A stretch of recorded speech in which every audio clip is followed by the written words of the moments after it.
everyone. Welcome to At the Capitol. I'm Charlene Briner, and we're joined in the studio today by Representative Phil Sterner of Rosemount, and you also represent part of Apple Valley. Thanks for stopping by. Yes. Oh, thanks for having me today. Representative, this is the first time you've joined us for the 2010 session. There's a lot of big issues on the burner, and I want to talk to you a little bit about really the buzzword of the session is jobs. Everybody's talking about jobs. Everybody's talking about Minnesota's unemployment rate.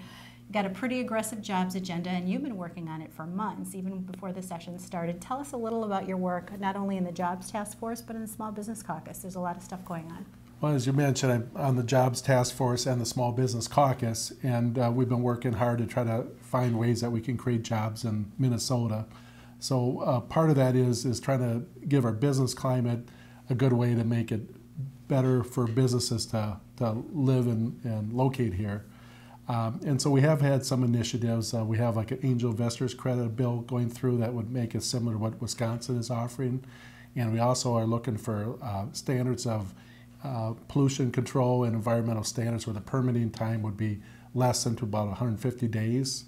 And so we're working on that as well as some other bills like trying to capitalize banks, encouraging our local government units to use our local community banks so they'd have more money to lend out.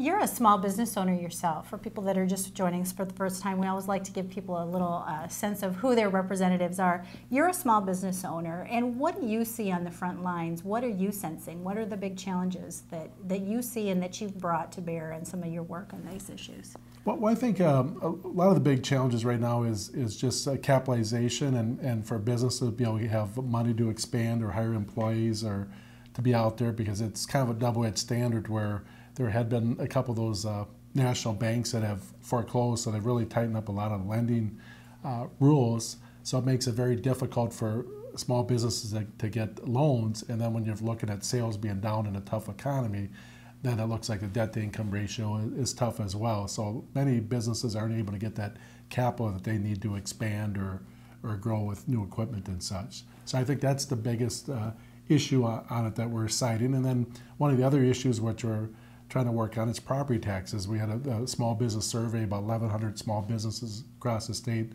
responded to them. By far, property taxes was the toughest issue where they had regarding taxation. And I just had a gentleman today was talking about one of his friends owned a couple buildings right off 494 Strip and had a big building that's 140 square feet, and they're losing their only tenants, only renting half the space. So she's got to have this building trying to find tenants for that large of a space, and we're seeing the commercial values are down, and so that's part of the problem as well as seeing about the property taxes.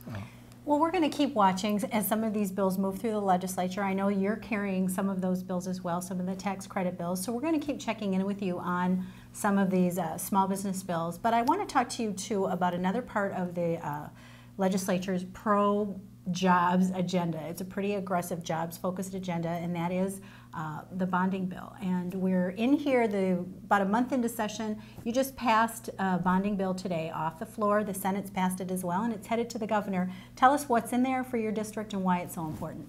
Well, we have quite a few things in there for our district, and one of the first ones main ones is where I'm authored is the Minnesota Jobs or the Minnesota Zoo bill, which is allowing for their expansion as well as changing over some of these exhibits. Like the beluga whales has been 15 years they haven't had beluga whales there, but they still have this tank that can't even hold water in there, and they need to renovate that. And they're coming off a record attendance last year, so it's important to keep their momentum going as they become one of the world's best zoos. We also have some money in for the third lane for the rapid bus transit to allow buses to take the shoulder right now on Cedar Avenue, and then Dakota County Technical College has some money as well for their expansion of their physical plant and that to try to protect their infrastructure. And then one of the main ones is Rosemount Park and Ride. They're going to get a park and ride. Rosemont's been looking a lot of years for a park and ride and expanding their transit services, so there'll be a park and ride right across from City Hall in Rosemount. It sounds as if you have been extremely busy, Representative. We appreciate the time that you have taken to stop by, and we're going to invite you back to talk about some of the other job creation initiatives you're taking on and follow some of the bills. Will you join us again? Sure, I'd love to. Thanks so much for joining us at the Capitol. I'm Charlene Briner with Representative Phil Sterner. Thanks for watching.